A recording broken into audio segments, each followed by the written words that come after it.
Assalamualaikum warahmatullahi wabarakatuh. Selamat siang teman-teman. Baik, kami dari kelompok kimia kelas 12 MIPA 2 akan mewawancarai salah satu apoteker yang ada di Dabo Singkep yang memiliki Singkep Farmasi di Dabo Singkep. Jadi kami akan memperkenalkan nama anggota dari kelompok kami. Halo, nama saya Risma Yunika sebagai moderator di wawancara ini. Hai, perkenalkan nama saya Sonia Kumalasari. Saya sebagai kameramen kedua. Halo, perkenalkan nama saya Istiwa Rahma. Di sini saya sebagai editor.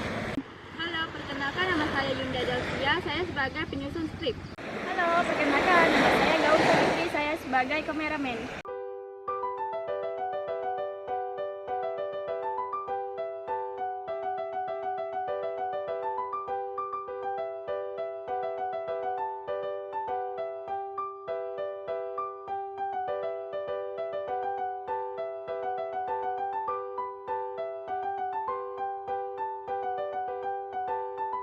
Sudah sampai di Singkep Farmasi dan kami sedang menunggu orang yang akan kami wawancarai.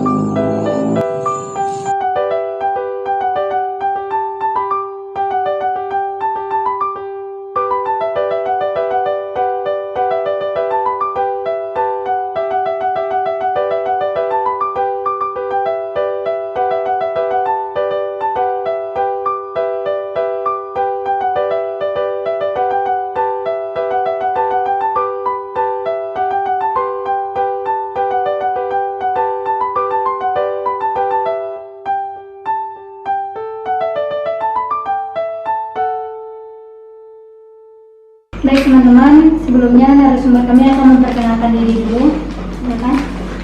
Oke, sebelumnya saya ucapkan terima kasih kepada adik-adik dari SMA Negeri 2 Singkep yang sudah mengadakan acara tanggung jawab terhadap berbagai profesi. Mungkin salah satunya waktu kali ini dipilih dalam apoteker ya. Perkenalkan, nama saya Reda Afwan. Sekaligus memang apoteker penanggung jawab di Apotek Singkep Farmasi, sebagai pemilik dari Apotek Singkep Farmasi. Baik, seperti itu ininya. Baik, kalau boleh tahu pertama-tama nih, udah berapa lama menjadi sebagai apoteker? Oke, kalau untuk apoteker itu saya lulus tahun 2015. Berarti kalau untuk dihitung sekarang 2022 sekitar 7-8 tahun lah sudah lulus ya dari perkuliahan. Oke, mungkin menjadi pertanyaan, mengapa sih abang ini memilih apoteker sebagai profesinya kan?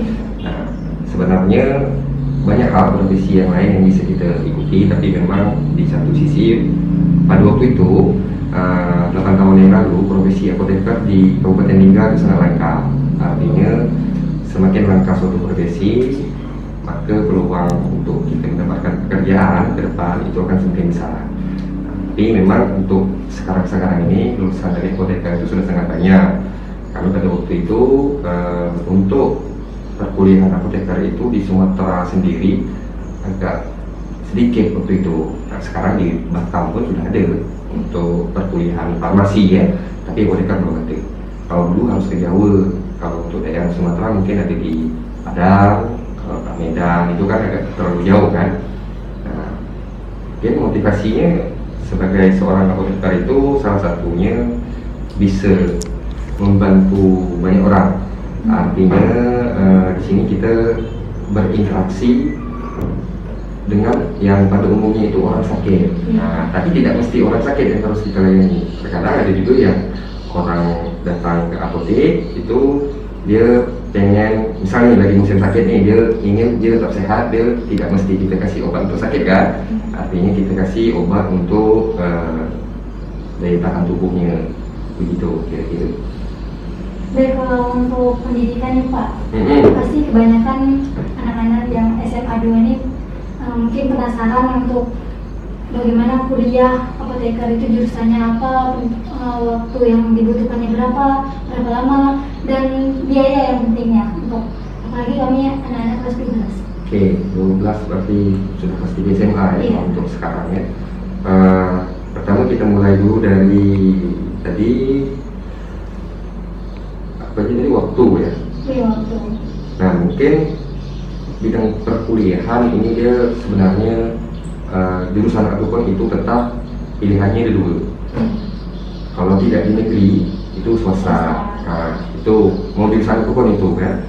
Nah, yang perlu diketahui sekarang ini karena kawan-kawan dan adik-adik ini sudah kelas 12, cari informasi sedetail mungkin sebelum lulus kuliah.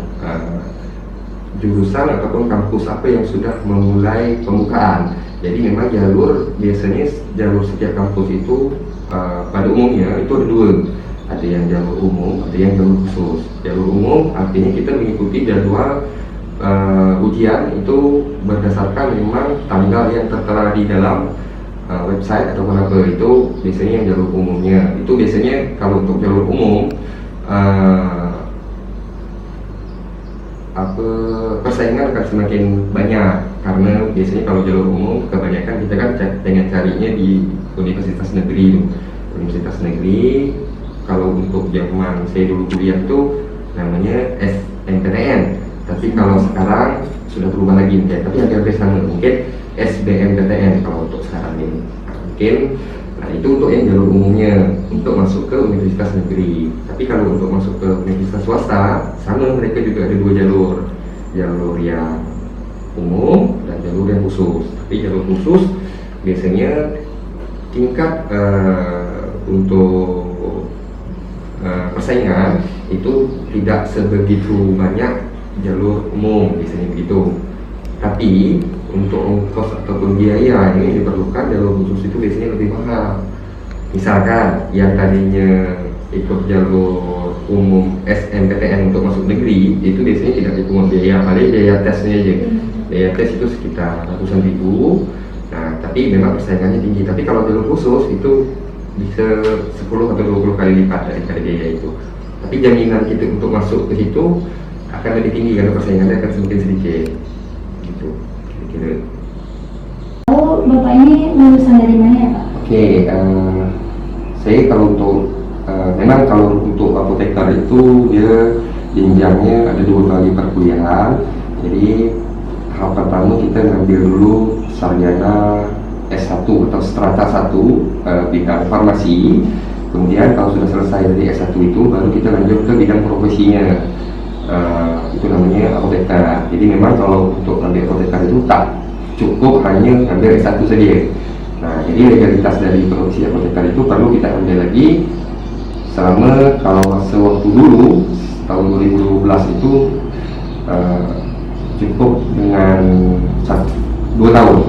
1 tahun, 2 semester. Jadi 1 semesternya kuliah, 1 semesternya lagi praktek. Nah, 1 tahun lagi cukup sudah dapat gelar apoteker gitu. Nah, kalau untuk S1 itu 8 semester. 8 semester kalau dihitung secara kalkulasi tahun artinya 4 tahun tadi. Berarti untuk perlu kuliah apoteker sekitar 5 tahun. Nah, waktunya. Langsung aja Pak, jelaskan jurusan. Oke, kalau lulusan saya lulusan dari universitas swasta. Waktu itu ikut untuk ngambil di universitas negeri, tapi saya tidak lulus.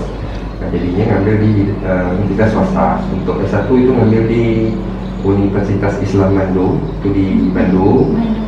Untuk profesi apotekernya Universitas Jenderal Ahmad Yani ataupun Jenjani, sama posisinya itu di. Untuk prospek kerjanya tuh Pak, habis kuliah itu langsung dapat kerja atau apa? Nah ini sebetulnya menjadi pertanyaan dan harapan kepada semua kawan-kawan. Makanya dari itu sebelum kita ngambil kuliah itu hal yang paling pertama kita pikirkan adalah prospek untuk kita ke depannya setelah lulus itu kita bakal jadi seperti apa gitu kan. Nah memang kalau untuk apoteker ini dia sedikit agak luas, artinya contoh misalkan kalau memang kawan-kawan ngambil bidangnya itu perkuliahannya ngambilnya adalah guru, otomatis kan berarti setelah selesai ya harus jadi guru. Nah, kemungkinan mungkin hanya sebagai kalau tak belajar dari sekolah paling guru les, artinya dia sedikit agak sempit kan. Tapi kalau untuk apoteker ini dia sedikit lebih fleksibel, bidangnya itu bisa 2 tempat. Pemerintahan bisa, untuk swasta pun bisa. Jadi kalau untuk pemerintahan, contohnya misalkan jadi apoteker di rumah sakit, nah itu pemerintahannya, ataupun di puskesmas. Nah itu kan memang perlu apoteker juga untuk di bagian-bagian pelayanan kesehatan yang tentunya banyak pengunjung orang yang sakit di situ kan. Untuk di bidang swasta mungkin kalau untuk di Kepri sedikit agak kecil kemungkinan, karena swastanya biasanya kawan-kawan itu kalau di swasta biasanya di pabrik obat di Kepri ada kan.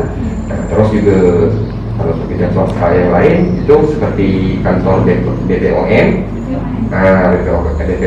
itu Badan Pengawas Obat dan Makanan itu bisa. Nah untuk mandiri ya seperti saya ini, mandiri artinya kita punya legalitas sudah jadi apoteker, kita bisa buka apotek sendiri, begitu.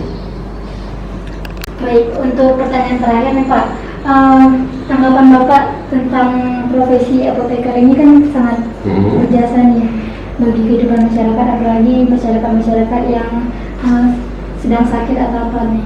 Nah, jadi apa tanggapan Bapak tentang itu? Apa yang Bapak rasakan?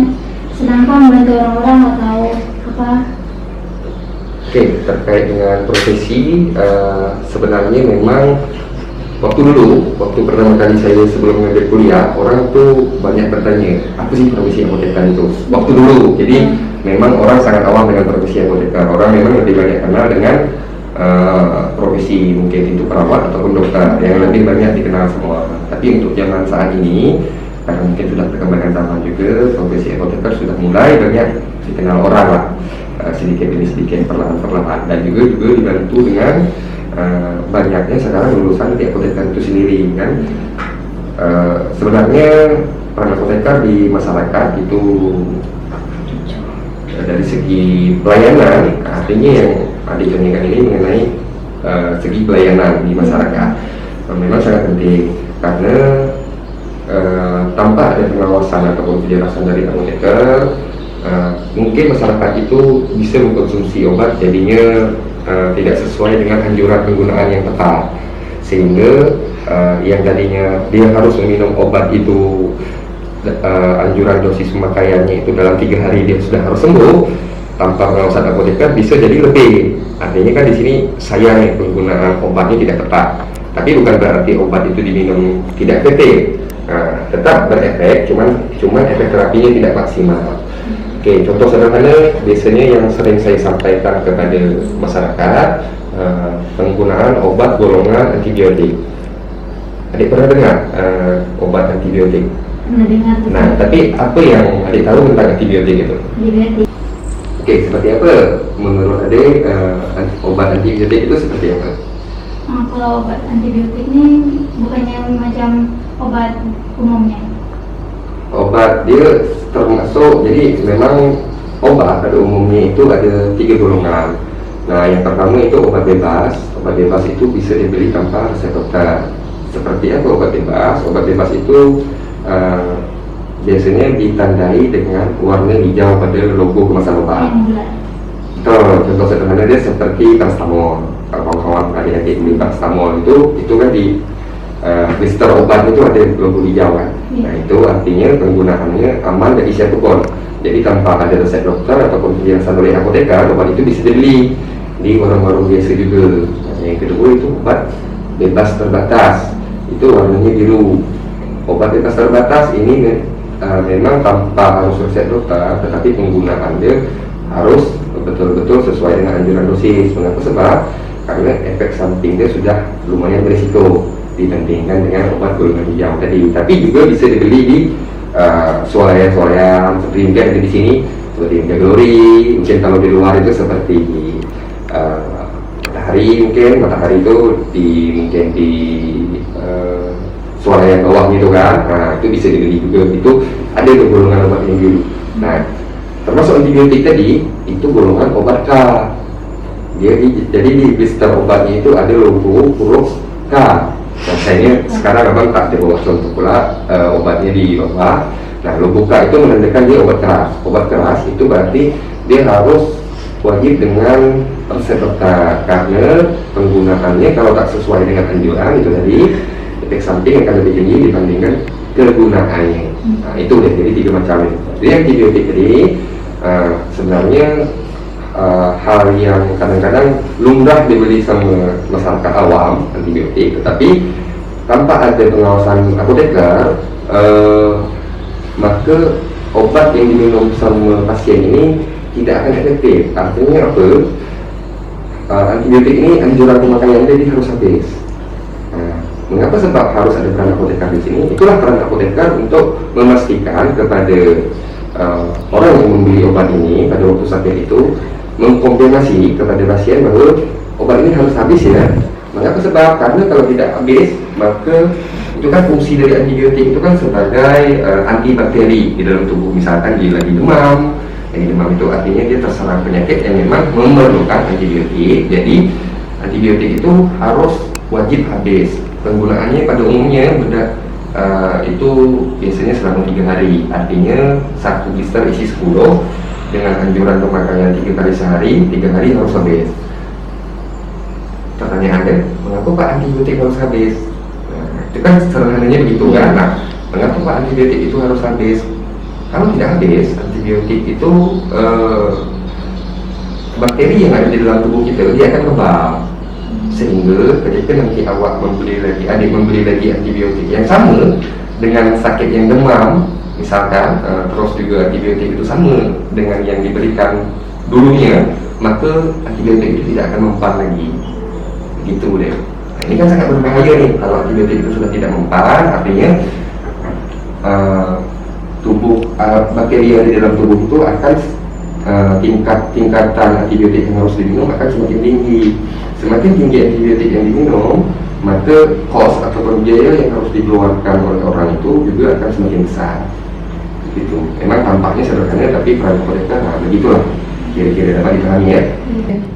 Baik, terima kasih Pak atas penjelasan dan informasi yang Bapak berikan, dan juga terima kasih sudah meluangkan waktu yang berharga mungkin bagi Bapak.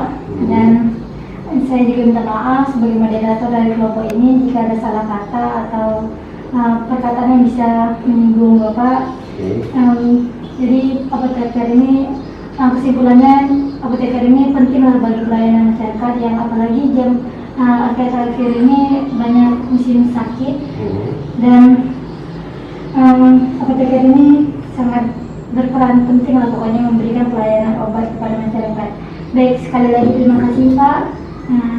Wawancara ini kami tutup. Teman-teman, sekian dari kelompok kami, dan kesimpulan dari video ini yaitu profesi sebagai apoteker ini sangat berjasa bagi masyarakat pada umumnya, apalagi yang sedang sakit, untuk bisa membeli obat